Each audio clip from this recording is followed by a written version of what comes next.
Vamos a continuar con un nuevo episodio del caso de Loan, de la serie que estamos haciendo sobre este caso, donde repasamos todo lo que pasó en el caso desde el principio hasta el día de hoy para prepararnos para lo que se viene. Hoy vamos a continuar desde donde nos quedamos en la vez anterior. Estamos más o menos a mediados de julio, ya un poco más de un mes desde que Loan desapareció. Y les voy a estar comentando sobre una foto inédita que salió en esos días. Muy impactante. Y créanme, no es ninguna de las fotos famosas que andan circulando constantemente. No, es otra foto. Como sabemos, todo comenzó en aquel almuerzo familiar, aparentemente muy tranquilo, en la casa de la abuela Catalina. Camila, la prima de Loan, volvió a hablar en los medios en esos días y contó muchos más detalles sobre lo que pasó realmente ese día. Ella cuenta que llegó temprano con su hija para visitar a la familia y que Loan, aunque era un poco tímido, estaba muy feliz jugando con los otros chicos. Después de comer, según la versión de Camila, todo esto según su versión, Antonio Benítez, el tío de Loan y esposo de Laudelina, se levantó de la mesa y fue él el que dijo: «Che, voy a ir a buscar unas naranjas», desde un primer momento. Él iba a ir solo al principio. Dice Camila que esto es algo muy normal, como que las personas dicen: «Me voy a buscar naranjas», se van hasta un naranjal cercano y bueno, ahí como que comen, no sé. Es normal, digamos. Pero en ese mismo momento, cuando Benítez se levanta y dice: «Me voy a ir a buscar naranjas», es cuando la otra pareja que se encontraba ahí, de Daniel y Mónica Millapi, decide seguirlo a Benítez. Y fue ahí cuando, entonces, según Camila, los nenes también, por su propia voluntad, decidieron acompañar. Camila de igual manera acompañó al grupo. Hizo un tramo corto hasta una tranquera y fue en ese camino que sacó esta famosa foto que se vio al principio, donde se distingue a los chicos caminando de espaldas. Ella dice que esta foto la sacó como algo muy normal, como cualquier madre que le saca foto a su hija que está por ahí, o sea, porque recordemos que su hijita se encontraba entre los niños. Pero no solamente tomó esa famosa foto que hasta el día de hoy sí anda circulando, sino que también sacó esta otra donde se puede ver muy clarito a Loan. No es como la otra que apenas se distinguen algunos puntitos, sino que, bueno, ustedes lo notarán, se lo nota de una forma mucho más clara. Tras sacar la foto, Camila regresó a su casa, no fue hasta el naranjal, y volvió junto a su tía Laudelina. Cuando ellas llegaron, estaban todavía en el almuerzo Pérez y Cayllaba. Pero la sorpresa llegó unos minutos después, cuando Antonio Benítez llamó por teléfono a Laudelina desde el naranjal y le preguntó si Loan ya había llegado, porque no estaba con ellos más en el naranjal. Según le contaron los otros chicos a Camila más tarde, Loan les había dicho: «Me voy con mi papá». Pero todos medio que tardaron en reaccionar. El niño comenzó a caminar y lo perdieron de vista. Nuevamente distinguimos como una especie de contradicción en las versiones de los niños, o que los adultos dicen que los niños contaron, porque vimos unos videos donde los niños dijeron que Loan no había ido nunca al naranjal, no había llegado hasta ahí. Ahora vemos fotos que parecieran indicar que Loan sí fue. Escuchamos este otro testimonio que comenta que Loan dijo esto efectivamente de «me voy a ir con mi papá» y se fue solo caminando. Entonces a este punto ya no se sabe cuál es la verdad, porque hay versiones distintas por todos lados. Bueno, ahí entonces Benítez le cuenta todo eso a Laudelina por teléfono, y esto, aunque suene complicado admitirlo, coincidiría con una de las pruebas que vimos en el video anterior, esta que afirmaba que la llamada entre ellos dos ese día, entre Benítez y Laudelina, había durado como 9 minutos. Parecía incoherente en ese momento que dure tanto tiempo, porque según las declaraciones que dieron ellos, como que fue una llamada corta donde solo se preguntaron por Loan y listo. Pero si te pones a hablar, a explicarnos que estábamos aquí en el naranjal, lo dejamos de ver, no llegó todavía, bueno, podemos entender que capaz duró más. Aunque sí es verdad que 9 minutos me sigue pareciendo un montón para la charla, y más si estás como desesperado porque acabas de perder a un nene. Bueno, la cuestión es que después de eso, tanto Camila como Laudelina regresaron para el camino hacia el naranjal, y cuando, según Camila, se topó con los niños nuevamente, escuchaban que gritaban Loan espera, como que seguían diciendo eso los chicos cuando llegaron los demás. Rarísimo, pero bueno. Entonces, tras esta declaración, ¿cuál es la teoría que supuestamente tiene Camila al haber estado prácticamente en los hechos y ser familiar cercano de los principales sospechosos? Bueno, ella dice prácticamente que no sabe qué le pudo haber llegado a pasar a Loan. Nuevamente noto algo aquí extraño en Camila, porque ella se la vio como muy empecinada. en culpar a su familia, se la vio asustada porque se dio cuenta que capaz su hija podría haber sido la víctima, pero en esta ocasión la notamos diferente, está como casi que defendiendo a la Audelina y los demás con esa declaración y está se presenta de una forma mucho más pasiva. Muchas personas igual comentaron que pareciera como que ella mintió en ese momento porque toda la hora miraba para abajo, como que no podía en ningún instante sostener la mirada mientras daba su versión. Y algunos sospechan de que incluso ella misma podría estar involucrada o mínimamente, como les decía, saber qué pasó y optar por callar o dar versiones falsas, como podría ser esta.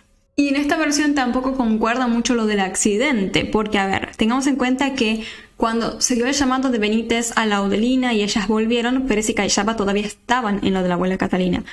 Ahí en ese instante fue que ellos supuestamente dijeron, nos vamos a ver el partido de River, lo cual es extraño, porque si estás en un lugar donde se acaba de perder un nene, vas a decir eso, o sea, ay, nos vamos a ver un partido de River, chau. O sea, cuando todos están en una situación de alerta, de conflicto supuestamente, normalmente te quedas ahí a ver qué pasa, a ver si aparece, a ver si puedes ayudar, pero bueno, supuestamente ellos dijeron, nos vamos a ver el partido. Ahí de esa forma se subieron a su camioneta y se dio técnicamente lo del accidente. Pero el problema es que Camila supuestamente estaba cerca de la Audelina, entonces ¿cómo ella no vio también el accidente? O no escuchó algo, no sintió algo, no se percató de algo. Entonces eso también es muy extraño. En esos días la investigación, de todos modos, más allá de eso, dio un giro completo tras empezar a investigarse un lugar nuevo. La policía se dirigió a investigar exhaustivamente en la famosa Trapera, esa especie de escuelita abandonada, donde vimos en el video anterior se especuló un poco de que capaz ahí se habrían encontrado los perpetradores de Loan tras los hechos, ya sea para trasladarlo a él, para entregarlo, para entregar cosas como el botín, por ejemplo, con el objetivo de plantarlo como evidencia falsa, etcétera, etcétera. Esta trapera queda a tan solo 200 metros de la casa de la abuela Catalina y como les comenté, la policía comenzó en esos días a rastrillarla de una forma exhaustiva. Ya se habían revisado en sí ese lugar antes, pero después de esto la investigación se empezó a hacer de una forma mucho más profunda. ¿Qué descubrieron ahí? Encontraron algo de interés en un lugar que podría haber sido tan significativo para los hechos. Bueno, vamos a estar viendo eso en la siguiente parte. Y sí, sé que puede haber sido un poco corto el capítulo de hoy, pero tenemos que pasar a una actualización del caso de Loan, que ahí sí hay demasiado material, por eso tuve que dejar corto este episodio. Y es que estamos hablando de que se está comentando de cierta conexión entre el caso de Loan y Jeffrey Epstein, a quien vamos a llamar simplemente como Ep, para no tener que estar censurando todo el tiempo. Así que vamos a pasar a ver eso. Lo que estás a punto de escuchar no es el guión de una película de Hollywood, sino la realidad que esconden los archivos descalificados de Jeffrey Epstein y su inquietante conexión con Argentina. Imagínate que un día se abren los archivos del predador más poderoso del mundo y descubres que el nombre de tu país aparece unas 855 veces. Lo que muchos creían que era un escándalo exclusivo de la élite de Estados Unidos resultó tener raíces muy profundas en Argentina. Los documentos revelan una red que vincula a peluqueros famosos, agencias de modelos fantasma aparentemente y vuelos privados que conectaban Buenos Aires con Nueva York. Todo comienza con un nombre que muchos conocen, Roberto Giordano. Los expedientes muestran algo muy extraño. Existieron 3 giros de $500, cada uno realizados en 2006, de la cuenta personal de Epstein a la cuenta de Giordano y su esposa. Vamos a mencionarlo a Epstein solamente como Ep, así no tenga que estar censurando todo el tiempo. ¿Por qué un multimillonario enviaría un monto tan pequeño?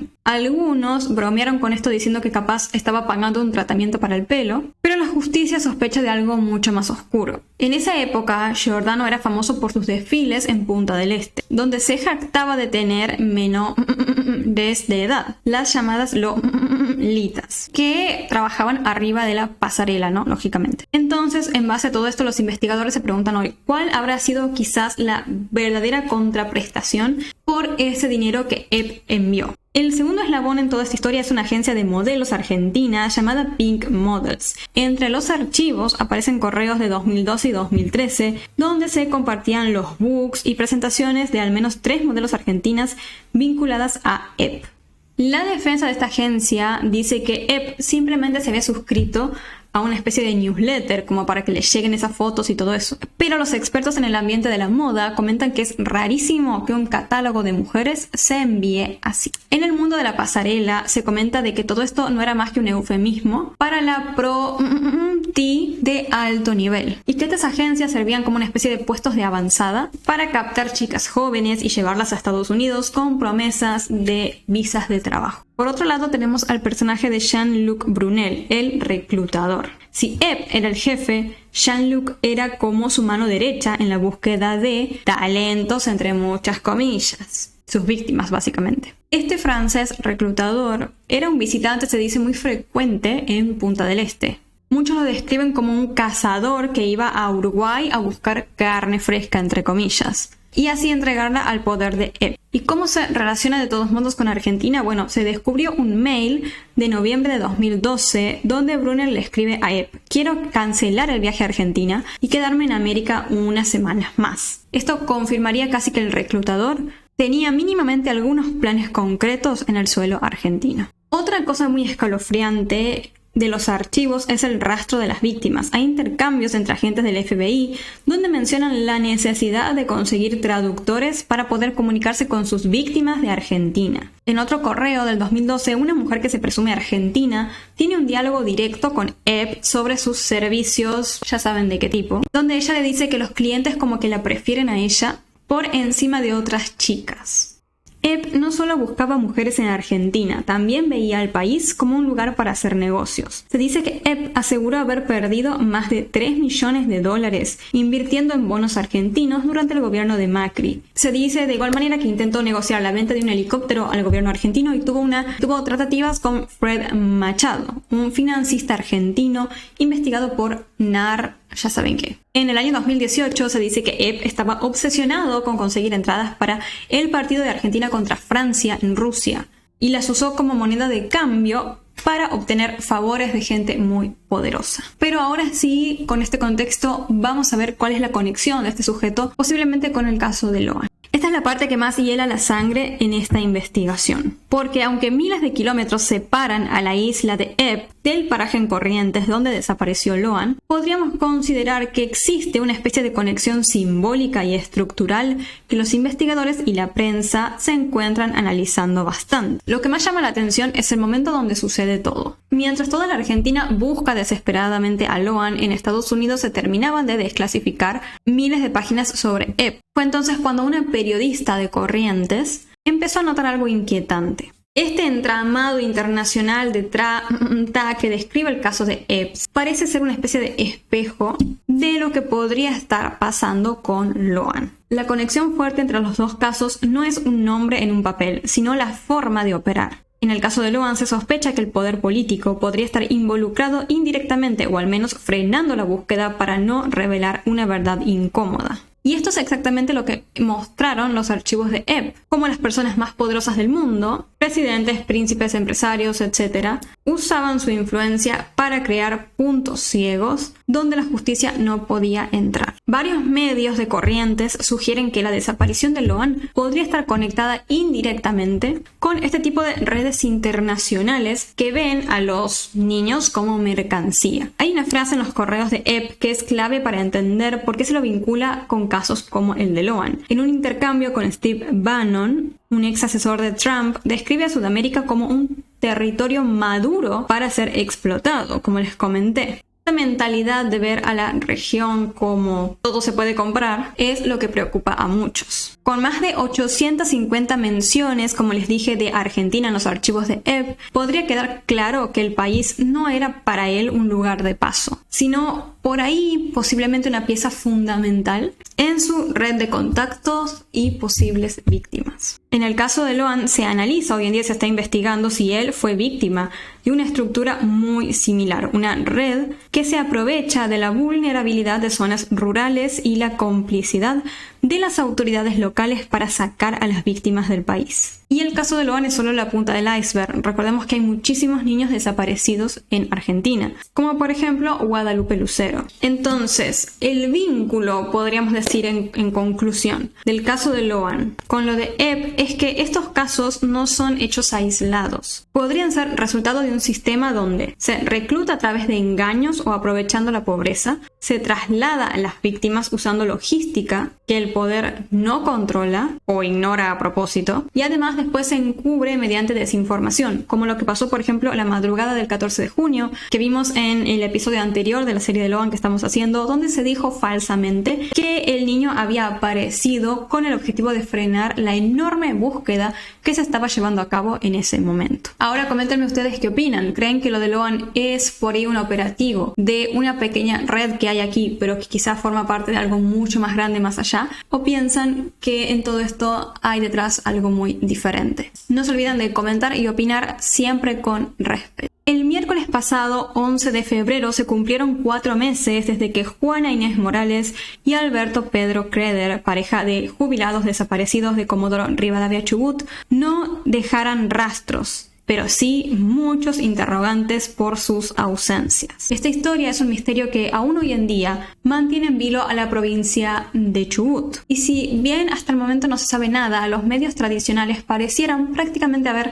dejado de hablar del caso o haberse olvidado de él, cuando todavía hay familias que esperan por respuestas. Hoy les voy a estar comentando lo último que se sabe sobre este caso, pero antes vamos a repasar un poco los hechos. Como sabemos, todo comenzó el 11 de octubre, cuando Juana y Pedro, que eran una pareja que llevaban apenas unas semanas de relación, decidieron emprender una especie de viaje romántico. Salieron de la casa de Pedro, en el barrio Ciudadela de Comodoro Rivadavia, a bordo de su camioneta Toyota Hilux de color champán. Su plan era muy sencillo, pasar el fin de semana en la localidad de Camarones. Sin embargo, lo que debió haber sido un paseo de amor, se convirtió en una absoluta pesadilla. Apenas unas horas después de salir, aproximadamente a las 9:53 de la mañana, los teléfonos de ambos perdieron total conexión para siempre. Desde ese minuto no hubieron más mensajes, ni llamadas, ni rastros de Pedro y Juana. A pesar de que se organizaron operativos de búsqueda muy grandes, los investigadores solo han podido encontrar una pista firme: la camioneta de Pedro. El vehículo, como sabemos, apareció días después en una zona conocida como Sanjón de Vícer, pero los jubilados no estaban ahí. Hoy, a 4 meses de su desaparición, la angustia de sus familiares sigue siendo absoluta, lógicamente. Y aunque el gobierno nacional ofreció hace un tiempo, como vimos, una recompensa de dinero para quien aporte datos, todavía no apareció nada. Hay otros casos de personas que desaparecieron en esa misma zona que parecieran encender un poco las alarmas sobre el área en sí.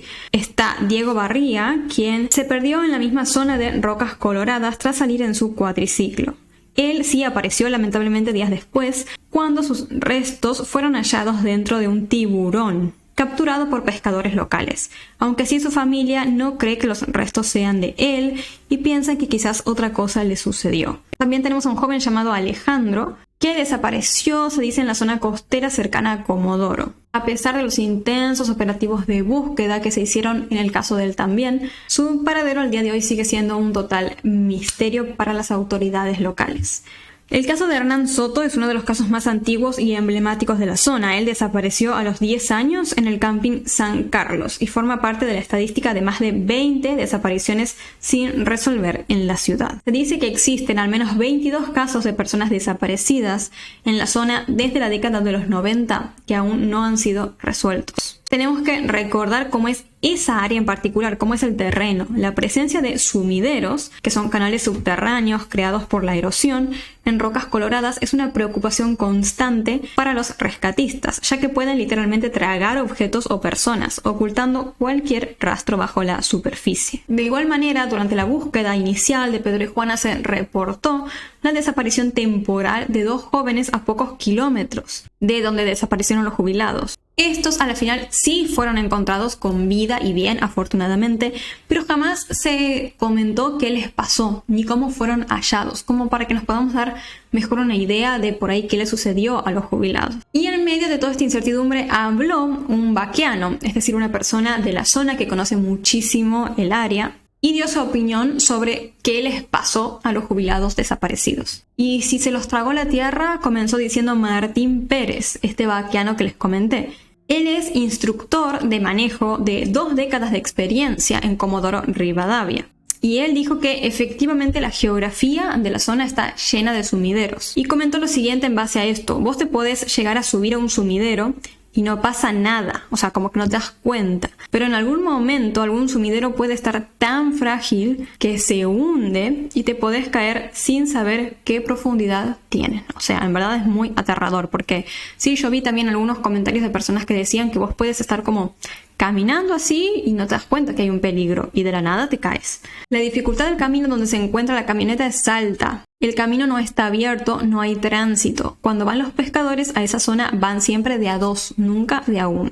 A pesar de todo esto, los familiares de los jubilados siguen sosteniendo que es imposible de creer que Pedro y Juana hayan ido hasta ahí de forma voluntaria, básicamente exponiéndose a un peligro. Por eso creen que por ahí aquí existieron acciones de terceras personas. Al día de hoy, a pesar de las búsquedas y demás, son prácticamente nulas las pistas que hay para dar con el paradero de Pedro y Juana. El día 19 de enero, la hija de Pedro realizó la siguiente publicación en sus redes sociales, donde comentó el dolor que sigue sintiendo por la ausencia de su padre y la bronca, la desesperación que siente por lo que pasó, y de igual manera comenta el abandono de ciertas personas que debieron haber cuidado a padres, hijos y amigos. Dice que todos fueron muy abandonados por quienes debían cuidar a Comodoro en sí. Además dice que no van a resignarse a que las personas desaparezcan y ya está, como si nada hubiese pasado. Coméntenme ustedes qué opinan sobre este caso. ¿Piensan que fue un accidente? ¿Creen que existieron efectivamente otras personas que les hicieron algo a los jubilados? Y bueno, yo voy a tratar como pueda de mantener este caso con vida. Es un poco difícil porque, bueno, no hay novedades, por ende se complica como traer un guión largo comentándoles qué está pasando y eso, pero bueno, vi muchos comentarios diciendo que los medios ya se habían olvidado del caso, que nadie hablaba de eso, que siempre pasa lo mismo, y bueno, por ende voy a tratar de que se mantenga el caso vivo. Así que nada, coméntenme ustedes qué opinan y vamos a ver cuándo surge una nueva actualización. Hubo un día que todo cambió en Resistencia Chaco, y ese día fue el 2 de junio de 2023. Lo que parecía ser un día normal en la vida de Cecilia Strazowski se convirtió en el inicio de uno de los casos más oscuros de la historia criminal argentina. Según las investigaciones que ya se conocen, Cecilia ingresó a la casa de la familia Sena y nunca volvió a salir con vida. En un intervalo de tan solo 45 minutos, mientras ella se encontraba a solas con quienes debían haber sido su familia política, su destino quedó totalmente sellado. Y aunque el cuerpo de Cecilia en sí nunca fue hallado, las pruebas periciales confirmaron que fue ella asesinada, descuartizada y finalmente carbonizada. La justicia determinó que el plan de los Sena y demás consistió no solo en el crimen en sí, sino en un complejo sistema para ocultar las pruebas y garantizar la impunidad total, a la que estaban ya acostumbrados, ¿no? Se podría decir. El tribunal hace un par de meses, como vimos, identificó a César Sena como el autor material del homicidio agravado por el vínculo